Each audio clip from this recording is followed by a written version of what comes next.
Madrugada com Deus, do Templo Espiritual Maria Santíssima, aproximando a espiritualidade de você.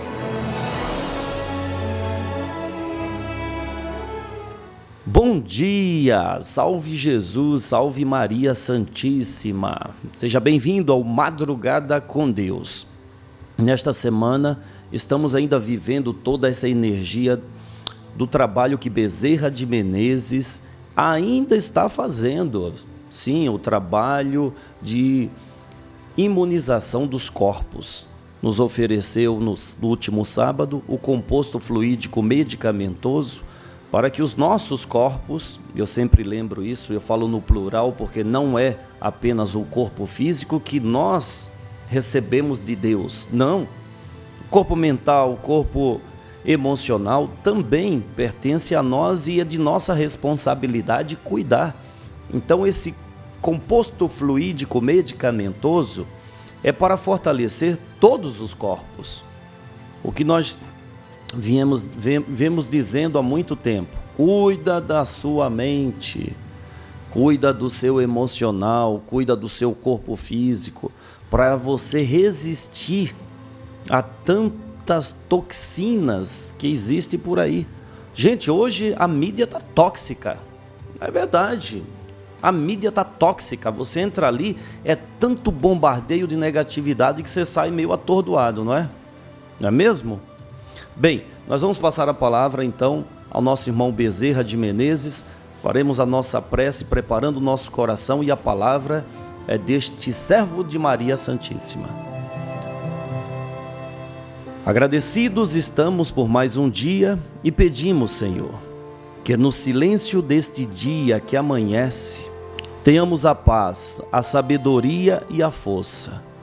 Queremos hoje olhar o mundo com os olhos cheios de amor. Queremos ter paciência, compreensão e prudência. Desejamos ver além das aparências os teus filhos como tu mesmo os vês. E assim, não vê senão o bem que há em cada um deles. Fecha os nossos ouvidos a toda calúnia. Guarda a nossa língua de toda maldade. E que somente de bênçãos se encha a nossa alma.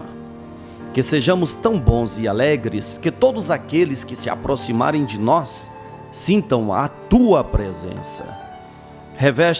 Reveste-nos de tua beleza, Senhor, e que no decorrer deste dia nós te revelemos a todos. Que assim seja. Amém. Agora com a palavra, irmão espiritual Bezerra de Menezes.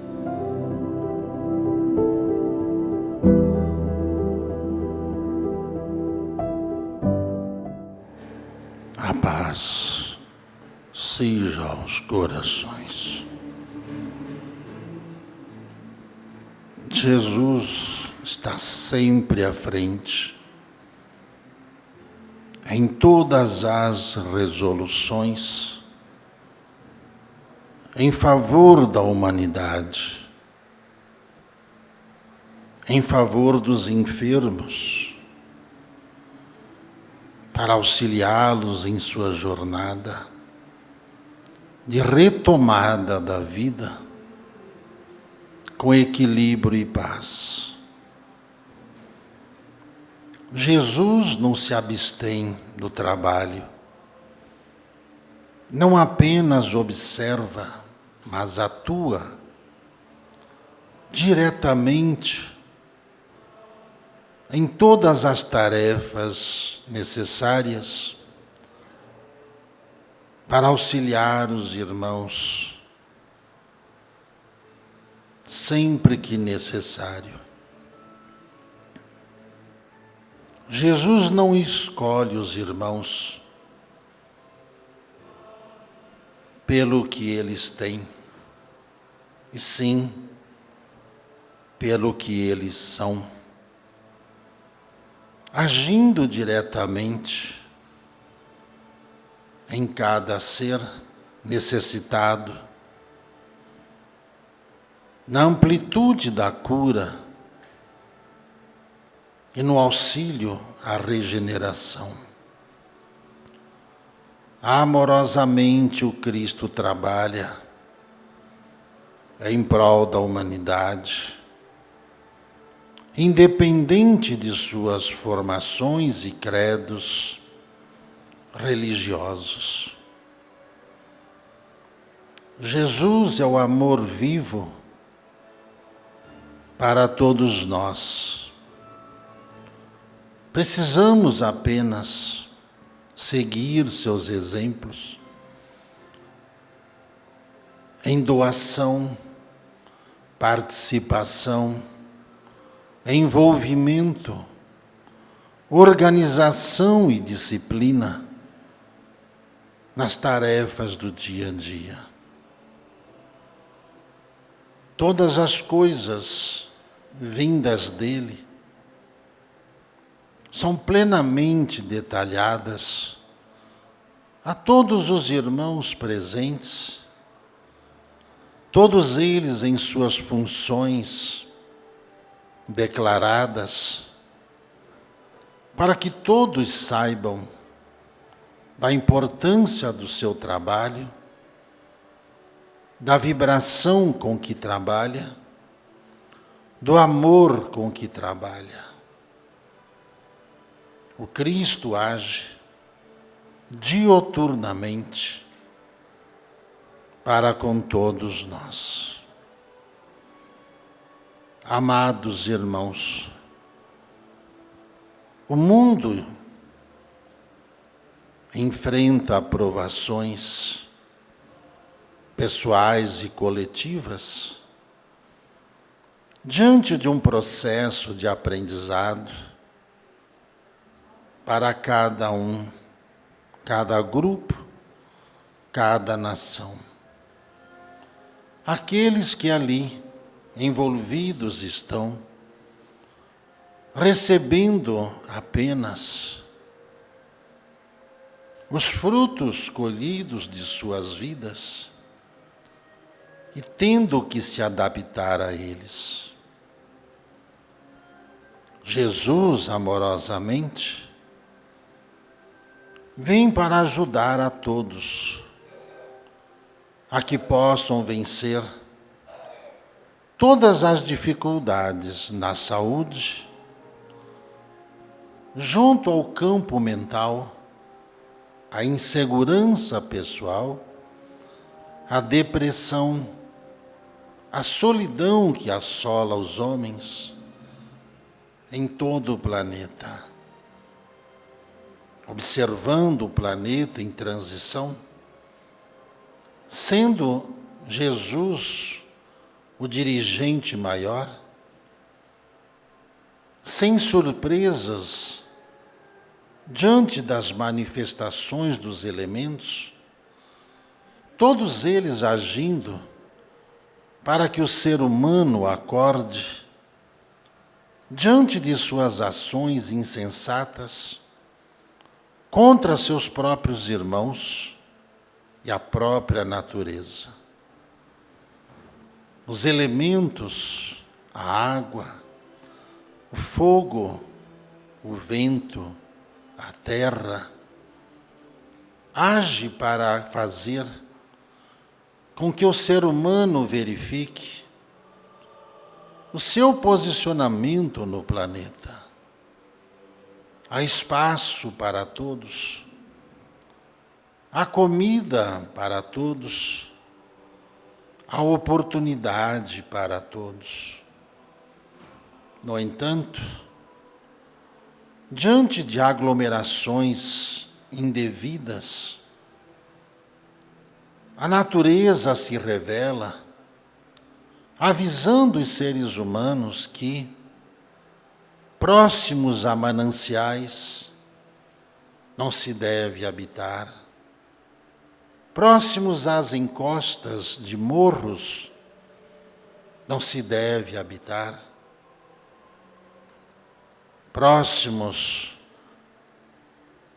às longas e belíssimas paisagens marítimas, não se deve habitar.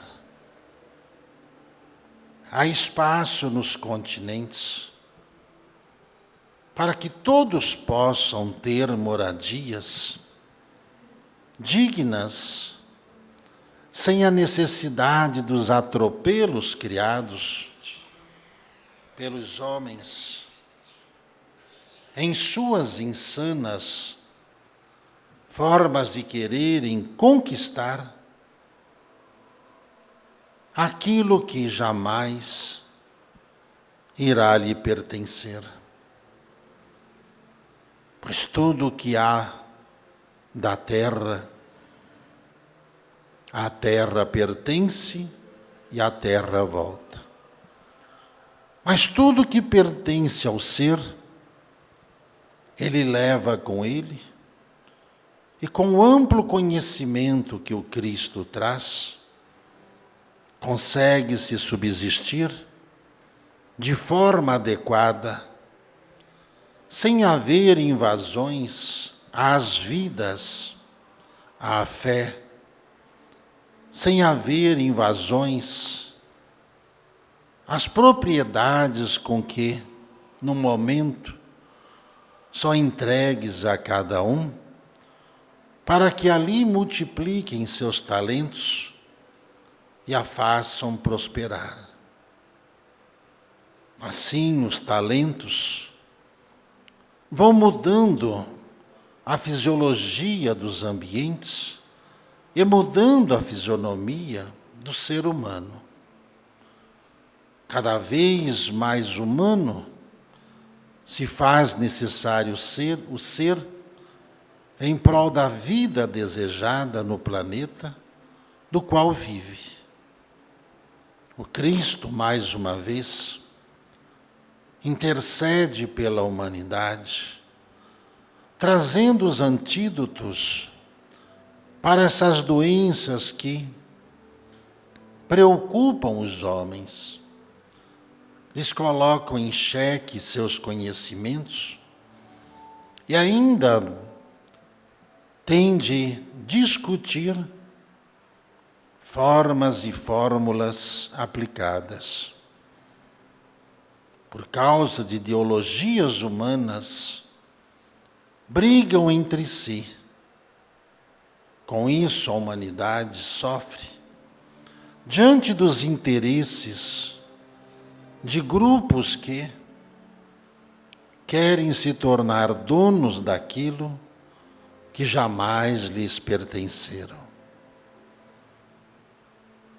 Aos irmãos que estão presentes nesta vibração, o mecanismo de utilização de todo o antídoto para o mal é a fé. É a fé vivida pelo Cristo e canalizada por meio do amor, deflagrado por esses irmãos, dedicados em auxiliar os que precisam, os crentes e os descrentes, cristãos e ateus.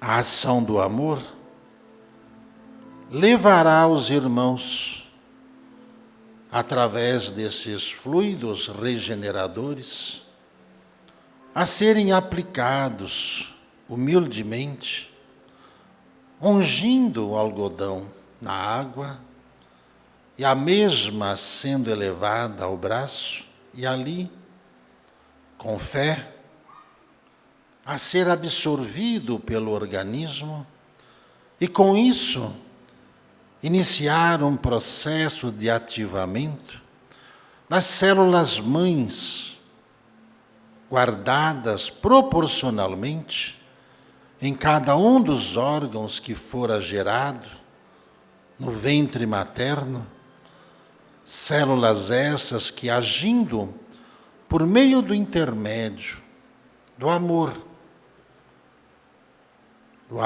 aplicado, vindas do Cristo, ocorre uma regeneração funcional e, com isso, cria-se um campo energético capaz de expelir todas as impurezas geradas pelos seres humanos, absorvidas pelos mesmos de formas inconsequentes. Os fluidos são como fótons de luz, ainda incompreendidos com os homens, preocupados com a ortografia, sem saberem que a energia que é transmutada das esferas crísticas à Terra transcorrem com naturalidade, sem perder jamais um único fluido a ser absorvido por cada um. A fé é apenas a vontade e a certeza, juntas, de que esses fluidos agirão nas células mães, restaurando a vontade, a alegria, a disposição para cada dia um novo amanhecer e o amanhecer de cada dia mais feliz. Dos laboratórios espirituais ao comando do Cristo, ligados por Nossa Senhora, a todos os irmãos deste planeta, de todos os continentes, de todos os fusos horários, a paciência, o amor, a fé, o olhar de caridade, nesses algodões, nestas águas, são depositados esses fótons de luz, e a partir de então começa a regeneração do espírito imortal a animar os corpos, a regenerar os mesmos, para a transformação de cada um, na longa jornada do espírito, em sua imortal busca pelo saber. E o saber é dado à humanidade gratuitamente. Gratíssimo.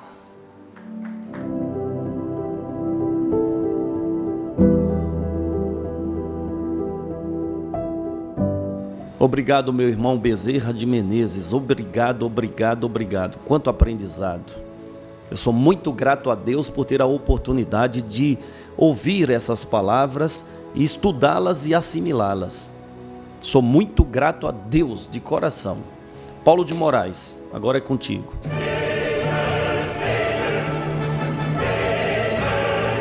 Meus irmãos, espero sinceramente que vocês estejam gostando e estejam entendendo o que é melhor, né?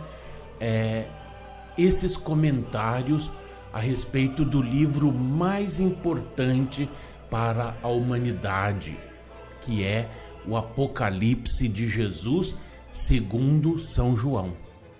Nós estivemos conversando aí a respeito do capítulo 10 e mais uma vez eu gostaria de destacar a importância desse capítulo, porque ele é assim o anúncio do segundo advento do Messias prometido desde o começo da humanidade.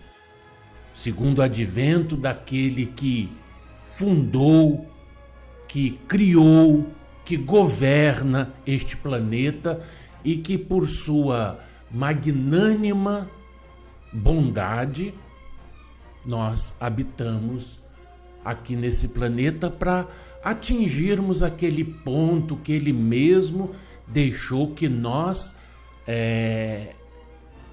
chegássemos um dia quando atingíssemos a perfeição, dizendo a todos nós: sede perfeito, como é perfeito o vosso Pai que está nos céus. E esse capítulo 10, ele cumpre aquela promessa de Jesus que mandaria o Paráclito. E o Paráclito está aqui representado na figura desse anjo que desce do céu com um livro aberto na mão e põe o seu pé direito sobre o mar e o pé esquerdo sobre a terra, dando glórias a Deus. Pois bem, esse anjo, como dissemos, representa o próprio Jesus, e nas diversas voltas que o Apocalipse dá, naqueles ciclos pequenos dentro daquele grande ciclo, vem representado em diversas personalidades. Uma delas, conforme nós já dissemos, foi Allan Kardec. Allan Kardec, que veio trazendo ao mundo físico a mensagem dos espíritos. E por que esse anjo põe o pé direito sobre o mar e o esquerdo sobre a terra? Também já dissemos, porque representa aí os dois planos desse mundo, o plano espiritual e o plano material. Nessa colocação, nós sabendo que o Apocalipse é de Jesus, e significa revelação, o Apocalipse é de Jesus porque Deus o deu. Então vejam bem, o Apocalipse parte de Deus, que o entrega a Jesus, e Jesus o entrega ao seu anjo, o anjo entrega a João, e João o entrega à humanidade. Mas que João é esse? Muita gente ainda faz confusão entre os Joãos que aparecem no Evangelho. Um é o João Batista, aquele que batizou Jesus. Outro é o discípulo amado, que acompanhou Jesus nas diversas passagens narradas no Evangelho. Pois foi este João, o discípulo amado, que deixou escrito para a humanidade o Apocalipse. Foi ele que recebeu do anjo, porque Jesus mandou o Apocalipse. E eu gostaria de saber de vocês se vocês já leram o texto do Apocalipse integralmente. Vocês já leram? Vejam bem, o Apocalipse ele tem 22 capítulos. Se você ler um capítulo por dia, em 22 dias, você termina a leitura. E aí você pode repetir. Se você preferir, não é? Porque há capítulos que são razoavelmente longos, né? Tem bastante informações. Se você resolver ler trechinho por trechinho, são cerca aí de 68, 69. Então, em 2 meses e pouco, você terá lido o Apocalipse de ponta a ponta. E depois, repetir a leitura. E por que eu estou falando isso? Porque é importante que você saiba. Não precisa saber de cor, onde está isso, onde está aquilo. Não. Mas que você saiba localizar. Ou que facilmente lhe venha à memória as diversas passagens do Apocalipse. Por quê? Porque, por exemplo, neste capítulo 10, que nós estamos concluindo o estudo sobre ele, fala sobre o segredo de Deus que será revelado quando o sétimo anjo se preparar para tocar a trombeta. E que segredo é esse? Que segredo é esse que Deus revelará, já que o Apocalipse é revelação, ao toque da sétima trombeta? O profeta Amós, no Velho Testamento, diz lá que Deus não fará nada sem antes revelar o seu segredo aos profetas, aos seus servos. E que segredo é esse? Você já parou para pensar o que é de tão importante assim para ser mantido em segredo por um certo tempo e depois Deus pessoalmente o revela? Né? Esse segredo é de fundamental importância. E que segredo é esse? Muito simples. Quando a gente estuda o Apocalipse, a gente percebe que o segredo de Deus é o próprio Deus. Como assim, Paulo? Ficou louco? Não. O segredo de Deus é o próprio Deus revelado à humanidade. Mas Deus já não é revelado? Não, não é. Não foi. O Deus que a humanidade conheceu é aquele Deus que a humanidade criou. Mas o Deus que criou a humanidade, esse está sendo revelado agora, a partir da codificação feita por Allan Kardec, que é a promessa que Jesus diz, que mandaria o Paráclito para relembrar o que ele nos disse e dizer aquilo que ele não pôde dizer na época. Então, esse é o segredo de Deus. E ele vem revelado como? Nesse livro que o anjo traz já aberto para a humanidade. Vejam bem que o livro já vem aberto, o anjo desce do céu com o livro aberto na mão. E quando foi que esse livro foi fechado? Lá nos tempos de Daniel, no Velho Testamento, quando ele recebe a ordem para selar o livro. E quando que ele foi desvendado, foi aberto? Nesse Apocalipse, lá no capítulo 5, quando o Cordeiro de Deus passa a abrir os seus 7 selos. 7 selos que não revelam o que está escrito no livro, mas provoca acontecimentos na humanidade. Agora, o que é importante neste capítulo 10? Esta frase: o segredo de Deus é revelado.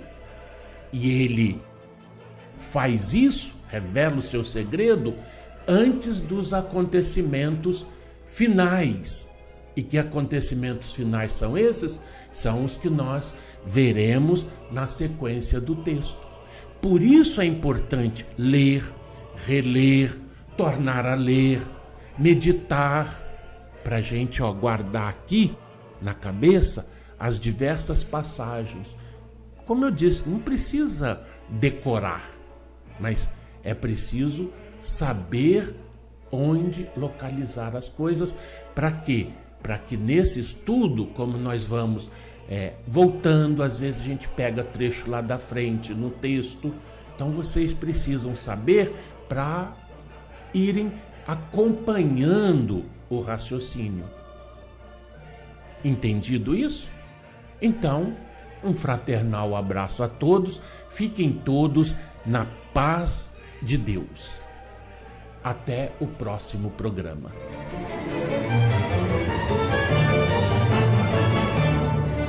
Obrigado, Paulo de Moraes. O Apocalipse também um livro, um último livro da Bíblia Sagrada, o que fecha a Bíblia e que nos traz a revelação da vinda de nosso Senhor Jesus Cristo no plano físico, onde todos verão, encarnados e desencarnados, do norte ao sul, do leste ao oeste deste globo terrestre.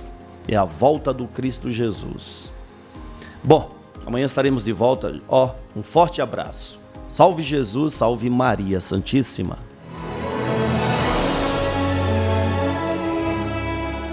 Madrugada com Deus, do Templo Espiritual Maria Santíssima, aproximando a espiritualidade de você.